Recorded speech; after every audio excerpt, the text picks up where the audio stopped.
MG കോളേജിലെ ABVP പ്രവർത്തകർ CAA ബോംബെറിഞ്ഞു കൊലപ്പെടുത്താൻ ശ്രമിച്ച കേസ് പിൻവലിച്ചത് മുഖ്യമന്ത്രി നേരിട്ടിടപെട്ടാണെന്ന് വ്യക്തമാകുന്നു.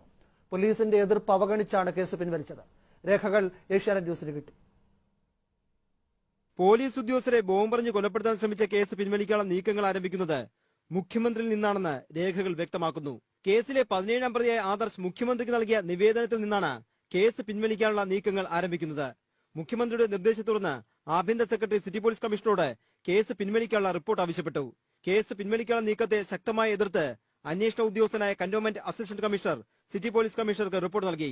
ബോംബേറിൽ പരിക്കേറ്റ CI മോഹനൻ നായർ 1 വർഷം ചികിത്സയിൽ കഴിഞ്ഞു. 2 SI-മാർക്കും മറ്റ് പോലീസുകാർക്കും പരിക്കേറ്റു. ഗുരുതര സ്വഭാവമുള്ള കേസ് പിൻവലിക്കരുതെന്ന അന്വേഷണ ഉദ്യോഗസ്ഥന്റെ റിപ്പോർട്ട് അതുപോലെ കമ്മീഷണർ ആഭ്യന്തര സെക്രട്ടറിക്ക് നൽകി.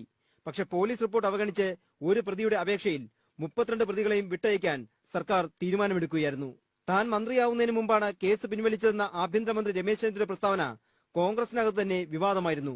ഇതിന് മറുപടിയുമായി മുൻ ആഭ്യന്തരമന്ത്രി തിരുവഞ്ചൂർ രാധാകൃഷ്ണൻ രംഗത്തെത്തി. എന്നെക്കുറിച്ച് അദ്ദേഹം പറഞ്ഞിട്ടുണ്ടാവില്ല. അദ്ദേഹം ആയിരുന്നില്ല എന്ന് വരെയല്ലേ അദ്ദേഹം പറഞ്ഞിട്ടുള്ളത്. അത് കറക്റ്റാണ്. വേറെ ഒന്നും അധികം പറയാനില്ല. അതൊക്കെ ഫയലുകളിലുണ്ടാവും. ആഭ്യന്തര വകുപ്പ് രമേശ് ചെന്നിത്തലയ്ക്ക് കൈമാറിയെങ്കിലും ജുഡീഷ്യൽ അഡ്മിനിസ്ട്രേഷൻ വിഭാഗം ഇപ്പോഴും മുഖ്യമന്ത്രിയുടെ കൈകളിലാണ്. മുഖ്യമന്ത്രിക്ക് കീഴിലുള്ള ഈ വകുപ്പാണ് അധികാരം ഉപയോഗിച്ച് കേസ് എഴുതിത്തള്ളാൻ തീരുമാനമെടുത്തത്. കേസ് എഴുതിത്തള്ളിയതിൽ സേനയ്ക്കുള്ളിൽ കടുത്ത അതൃപ്തിയാണ് ഉയർന്നിരിക്കുന്നത്. K. അരുൺകുമാർ, ഏഷ്യാനെറ്റ് ന്യൂസ്, തിരുവനന്തപുരം.